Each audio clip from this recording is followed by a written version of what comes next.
Panafricanisme et renaissance africaine, c'est autour de ce thème que le 20e sommet ordinaire de l'Union africaine a pris ses quartiers comme prévu au siège de l'organisation ce dimanche 27 janvier 2013, en présence de plusieurs chefs d'État et de gouvernement, au rang desquels le président de la République de Côte d'Ivoire, Alassane Ouattara. Dans son discours d'ouverture des travaux, le président béninois Boni Yayi, président en exercice de l'Union africaine, en fin de mandat, a attiré l'attention sur les conséquences néfastes que pourrait causer la division au sein de l'Union.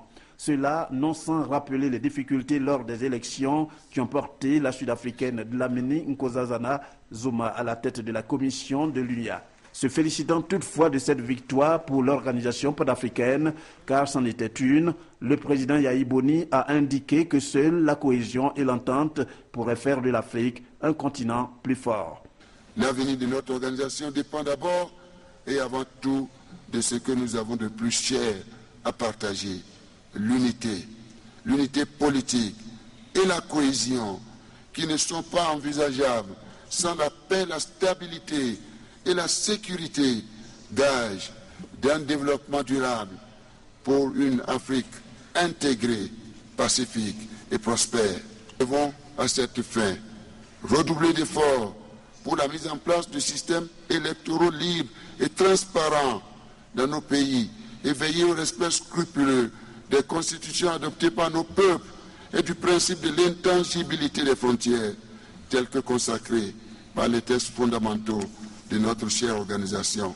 Parlant des différentes crises sur le continent, le président Boni Yayi a rendu un vibrant hommage au président Alassane Ouattara pour son leadership en vue des solutions à la question malienne. Avant le président Boni Yayi, la présidente de la commission de l'Union africaine, Dlamini Zuma, a dit soutenir l'intervention au Mali. Pour elle, l'Union doit défendre les régimes démocratiques en place. Même son de cloche pour les personnalités qui, à sa suite, se sont succédées au pupitre. Il s'agit du président ghanéen John Dramani Mahama, du président de l'autorité palestinienne Mahmoud Abbas et du secrétaire général de l'ONU Ban Ki-moon, qui lui a promis le soutien sans faille de l'organisation onusienne à toutes les actions menées pour restaurer la démocratie et la paix en Afrique. Comme Jérôme Kofi Abolin l'a dit, le secrétaire général de l'ONU, Ban Ki-moon, a pris l'engagement de demander au Conseil de sécurité de débloquer une aide logistique pour la mission internationale de soutien au Mali. Et pour l'instant, de façon officielle, l'Union africaine a salué l'intervention française dans le nord du Mali. Gao s'est réveillé libre ce dimanche grâce à l'offensive éclair des forces françaises et maliennes. Elles ont reconquis la grande ville du nord aux mains des islamistes armés depuis 9 mois. Opération terrestre et aérienne à bord de cet avion militaire en provenance de Bamako, le maire de Gao. Très ému de retrouver sa commune, il avait dû fuir sa ville en avril dernier.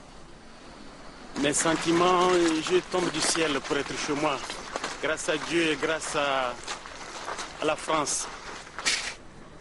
Après Gao, les troupes françaises et maliennes progressent maintenant par voie terrestre vers Tombouctou. Autre cible, autre front, Kidal, bastion des rebelles d'Anzardine, que les avions français bombardent. Côté renfort, les soldats nigériens et tchadiens font route vers le Mali. Leur mission, sécuriser les villes reprises aux islamistes. Mais pour ça, il faut un maximum d'hommes au sol. Les chefs d'état-major ouest-africains se sont réunis en urgence à Abidjan. Ils ont décidé de déployer plus de soldats sur le sol malien. L'effectif de la MISMA, qui était plafonné à 3300, sur l'autorisation de la conférence des chefs d'État, nous l'avons relevé pour être maintenant à 5700 hommes. Maintenant, quand est-ce que toutes les troupes vont être sur place, compte tenu de l'augmentation, il faut s'attendre à ce que ce soit d'ici le milieu de la semaine prochaine. Mais ce déploiement au compte-gouttes est critiqué par certains. Le président sortant de l'Union africaine n'a pas caché son agacement. Yayi Boni a pris la parole à l'ouverture du sommet de l'UA à Addis Abeba. Il a salué la rapidité de l'intervention française, tout en déplorant la lenteur de l'Afrique à agir pour sauver le Mali.